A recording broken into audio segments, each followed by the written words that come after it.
રાજ્યમાં છેલ્લા કેટલાક દિવસોથી મેઘરાજા સૌરાષ્ટ્ર પર ઓળઘોળ થયા છે। સાંબેલાધાર વરસાદથી સૌરાષ્ટ્રના અનેક પંથક જળબંબાકાર ભાસી રહ્યા છે, જેમાંનો એક મોટો પ્રદેશ છે ઘેડ। ઘેડ ગુજરાતનો એ રકાબી જેવો પ્રદેશ છે જ્યાં આસપાસમાં ગમે ત્યાં વરસાદ પડે પણ પાણી ઘેડ પ્રદેશમાં ભરાય।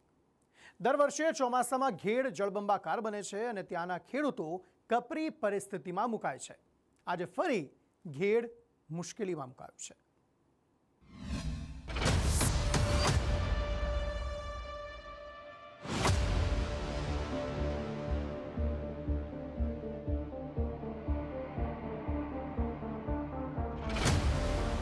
જળબંબાકાર બન્યું ઘેડ।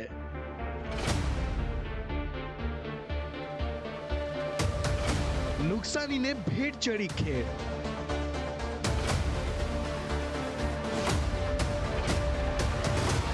ધરતીપુત્રોની તોડી નાખી કેડ।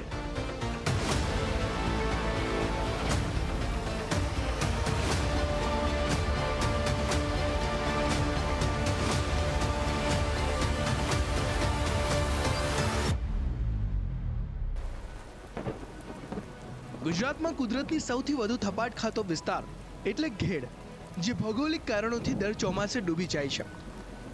પોરબંદર, કુતિયાણા, કેશોદ અને માંગરોળ જૂનાગઢ જિલ્લા તાલુકાના નીચાણવાળા પ્રદેશમાં ભાદર નદી, ઓઝત નદી અને મધુવંતી નદીના ઘેડ પ્રદેશ આવેલા છે। ઘેડ પંથક તેની ફળદ્રુપતા માટે વખણાય છે। નાખો એટલું નીપજ ને કરીએ એટલી ખેડ, નહીં નીંદવું નહીં ખોદવું ઘમ કે ગોરંભ ઘેડ। ચોમાસાની મોસમમાં ઘેડના ખેડૂતોને ઢીચણ સમો ગારો ખૂંદીને ભલે ખેતરે જવું પડે, પણ રસાળ ધરતીમાંથી અઢળક ઉપજ આવે એટલે એનું વળતર મળી જાય છે।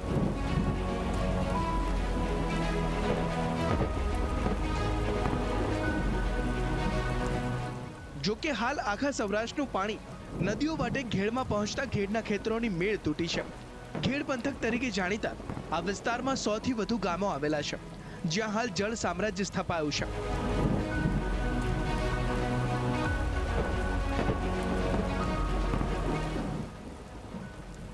ટીવી સ્ક્રીન પર ચાલી રહેલા દ્રશ્યો જોઈ તમને લાગતું હશે કે આ કોઈ દરિયાની તસવીરો છે। ના, આ છે જૂનાગઢના ઘેડ પંથકમાં આવેલા ગામોના દ્રશ્યો। માંગરોળ તાલુકાના અંતરિયાળ ગામ ઓસા, ફૂલરામા, સरमा, સમરડા, ઘોડાદર, ભાથરોટ બેટમાં ફેરવાયા છે। ગામમાં, ખેતરમાં ચોતરફ તમને પાણી જ પાણી દેખાશે। ખેડ પંથક છે જે જળબંબાકાર બની ગયો છે અને ખાસ કરીને જેટલા નીચાણવાળા ગામડાઓ છે તેમાં જોરદાર પૂરગ્રસ્ત બની ગયા છે। આપ જોઈ શકો છો અત્યારના કે જે ઘેડ બગસરા ગામ સહિતના આગળના જે ગામ છે ઘોડાદર, સरमा, સામરડા અને મેઘડી, આ તમામ ગામો જે ઘેડ પંથકના છે ત્યાં તેના જે જળ ત્યાં સ્થળ તેવી પરિસ્થિતિ મળે છે। દરેક જગ્યાએ પાણી પાણી જ જોવા મળી રહ્યું છે। લોકોના ઘરોમાં પાણી ઘૂસી ગયા છે। ખાસ કરીને મગફળી, જુવારમાં મોટે ભાગે નુકસાન થઈ છે। પછી કોઈ પશુપાલન કરી આ નિશાળ વિસ્તારમાં બધે સારો બધે પલળી ગયો છે। પ્રાથમિક આરોગ્ય કેન્દ્ર છે, ટૂંકમાં નોર્મલ કંઈ તકલીફ હોય તો થઈ જાય, બાકી ડિલિવરીનો કેસ કેવું હોય તો બહાર જવું પડે। ઘેડ પંથકમાં આવેલું કેશોદનું ઇન્દ્રાણા ગામ પણ હાલ જળબંબાકાર બન્યું છે। ઓઝત નદીના પાણીએ ઇન્દ્રાણા ગામમાં ભારે નુકસાની વેરી છે।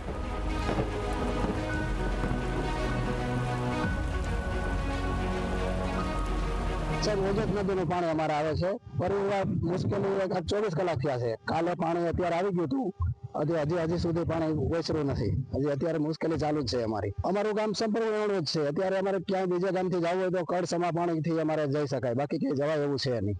આમાં કોઈ સરકાર ધ્યાન આપતી નથી। તમે ને અમે બે વૈધા એટલે આપણે બે અડિયાળ કાઢે રાખીએ, બાકી કોઈને કઈ પડી નથી સાહેબ।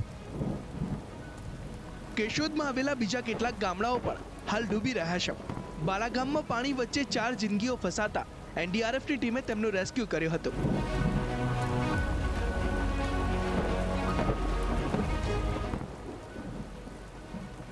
જૂનાગઢ બાદ જુઓ આ કુતિયાણા ઘેડના દ્રશ્યો।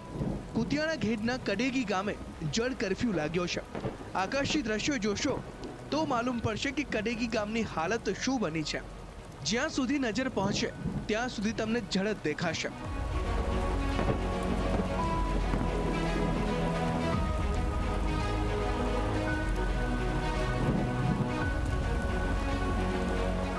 કુતિયાણા ઘેડ બાદ માધવપુરની ઘેડની હાલત જોઈ લો. બધે એક જ જેવી સ્થિતિ બની છે. બંને બાજુ દરિયો અને વચ્ચે મકાનો. સોમનાથ કોસ્ટલ હાઈવે પર પાણી ભરાતા દરિયામાં જેમ હાલક ડોલક થતી નાવડી ચાલતી હોય તેવી રીતે હાઈવે પરથી વાહનો જઈ રહ્યા છે.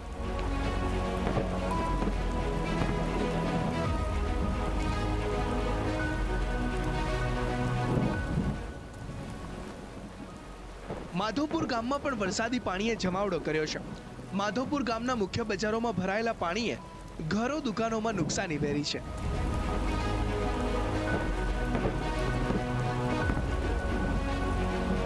હાલ આપણે માધવપુર ગેટ ના મેન ગેટની એન્ટ્રી ઉપર છે, જ્યાં આપ જોઈ શકો છો માધવપુર ગેટ ચારે તરફ પાણી જોવા મળી રહ્યું છે. માધવપુર ગેટના ઉપરવાસમાંથી આવેલા ભારે વરસાદના કારણે મધુવંતી નદી ઓવરફ્લો થતાં સમગ્ર ઘેડ વિસ્તાર પાણીમાં ગરકાવ જોવા મળી રહ્યો છે. માધવપુર ગેટમાં દુકાનો સુધી પાણી ઘૂસી જતા દુકાનદારોને લાખોનું નુકસાન જોવા મળી રહ્યું છે. ગામની પણ ભૌગોલિક પરિસ્થિતિ જોઈ શકો કે માધવપુર ઘેર ગામની અંદર પણ જો આટલું પાણી ભરાતું હોય, દુકાનો ડૂબતી હોય, દુકાનો ખુલી શકતી ન હોય, ગોડાઉનો ખુલી શકતા ન હોય, વાહન વ્યવહાર ચાલુ રહી શકતો ન હોય. ઘણા વર્ષોથી ચોમાસાની અંદર આ પરિસ્થિતિ એક વખત તો આવે જ છે ને આવે જ છે.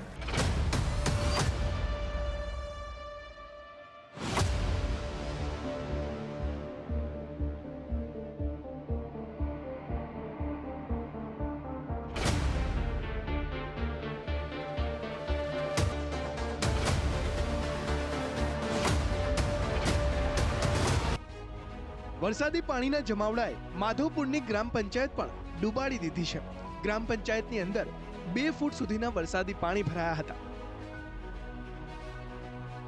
માધવપુર ઘેડમાં આવેલા આફતના પાણીએ મંડેર ગામને જળમગ્ન કરી નાખ્યું છે. મંડેરથી ચિંગરવા જવાના રસ્તા પર પાણી ફરી વળતા સંપર્ક કપાયો છે. હાલ ગામમાં જળ સામ્રાજ્ય છવાતા લોકોના જીવ પડીકે બંધાયા છે. હાલ આપણે ચિંગરિયાથી મંડળ જતા રોડ ઉપર છે, જ્યાં આપ મારી પાછળ જોઈ રહ્યા છો કે ઉપરવાસમાં આવેલા ભારે વરસાદ અને ઘેડ વિસ્તારમાં પડેલા ભારે વરસાદના કારણે મંડળ ગામ પાણીમાં ગરકાવ થઈ ચૂક્યું છે અને ચિંગરિયાથી મંડળ જતા રસ્તા ઉપર પાણી જોવા મળી રહ્યું છે. ત્યારે માધવપુર ઘેડ ઉપરાંત ઉપરવાસના પાણી આસપાસના અન્ય કેટલાક ગામડાઓમાં પણ ફરી વળ્યા છે. મધુવંતી અને ઓછોત નદીના પાણી ફરી વળતા કળચ અને મોચા ગામમાં જિંદગી મુશ્કેલીમાં મુકાઈ હતી. કળચ ગામે વહેલી સવારે દૂધના ટેન્કરમાં બેસી 11 પુરુષ અને 2 મહિલા કળચથી મોચા તરફ જવાના રસ્તે ફસાઈ પડ્યા હતા. ભારે પ્રવાહમાં દૂધનું ટેન્કર ફસાઈ પડ્યું હતું અને તમામની જિંદગી મુશ્કેલીમાં હતી. જિંદગીઓ આફતમાં મુકાતા એનડીઆરએફની ટીમે તમામ લોકોને સહી સલામત બહાર કાઢ્યા હતા. પોરબંદરના ગ્રામ્ય વિસ્તારની સાથે શહેરમાં પણ અનરાધાર વરસાદે જમીન ત્યાં જળની સ્થિતિ બનાવી દીધી છે.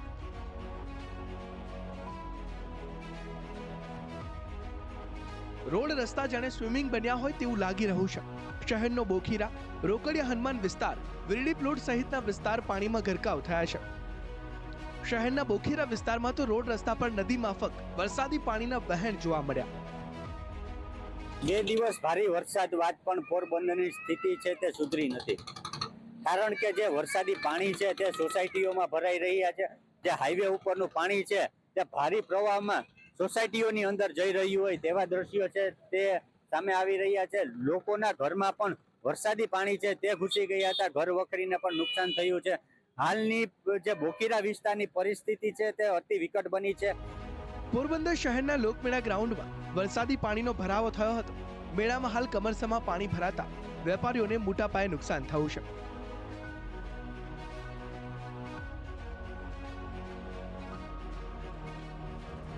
આકાશમાં બંધાતા વાદળોએ ખાલી ઘેડ અને તેની આસપાસનો વિસ્તાર નથી ડૂબાડ્યા.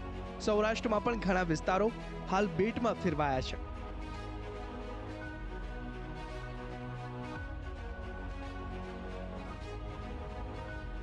દેવભૂમિ દ્વારકાના જામરાવલમાં પણ વરસાદી પાણીએ વિનાશ ફેર્યો છે. જામરાવલના આકાશી દ્રશ્યોમાં તમને ચારે તરફ પાણી જ પાણી દેખાશે.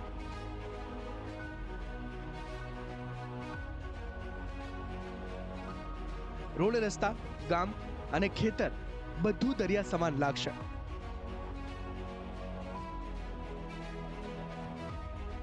દેવભૂમિ દ્વારકા જિલ્લામાં છેલ્લા 3 દિવસથી પડી રહેલા અનરાધાર વરસાદને કારણે અનેક સ્થળો છે જે જળબંબાકાર થઈ ચૂક્યા છે. આપ સીધા દ્રશ્યો ઝીરો ગ્રાઉન્ડ રિપોર્ટ ઉપરથી જોઈ શકો છો કે આ જામરાવળ ગામના દ્રશ્યો છે. આ જામરાવળ ગામે જે અત્યારે છે જ્યાં જો ત્યાં પાણી જે દેખાઈ રહ્યું છે.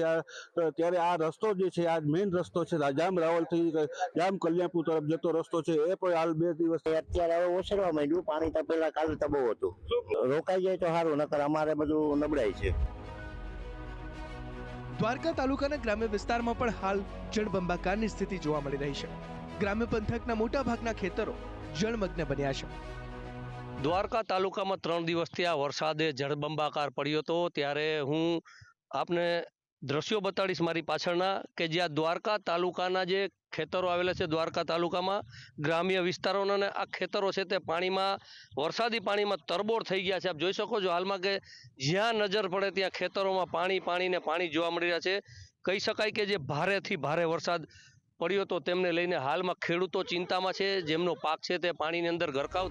વરસાદી પાણીએ વાડી વિસ્તારમાં રહેતા લોકોની ઘરવખરી તાણી નાખી છે, જેમના હાલ ખાવા પીવાના ફાંફા પડી ગયા છે. અહીંયા વરસાદ એટલો પડ્યો, વાતું પૂર્યો વરસાદ પડ્યો. અમારું ઘર બધું ડૂબી ગયું છે. નાગેશ્વર રોડ માથે બધું અમારું ખાવા પીવાનું બધું ડૂબી ગયું. રહેવાનું બધું ડૂબી ગયું. મકાન ગોઠવણ પાણી આવી ગયું રાતના, અત્યારે નીકળી ગયું. અમારું બધું બરબાદ થઈ ગયું, સમજી લ્યો ને.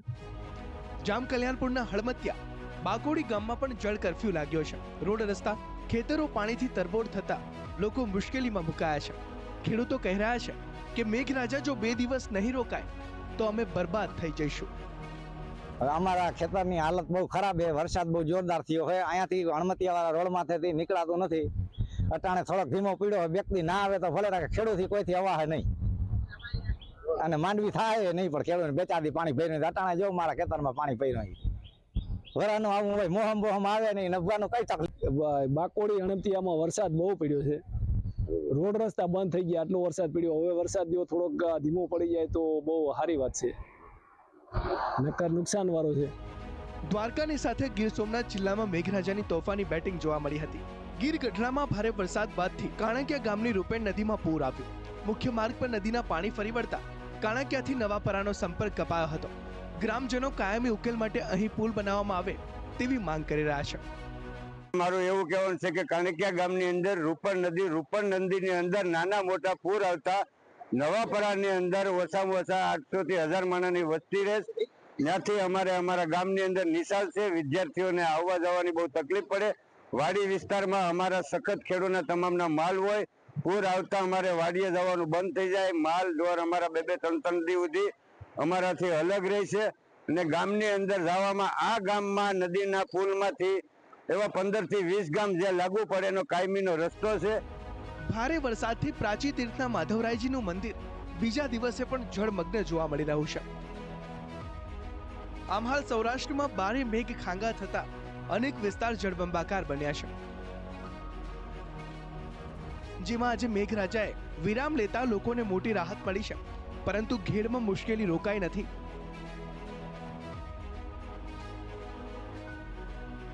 સૌરાષ્ટ્રભરની નદીઓના પાણી ઘેડમાં આવતા 100 થી વધુ ગામો જળમગ્ન થઈ ગયા છે. રોડ રસ્તા અને ખેતરો ધોવાઈ ગયા છે.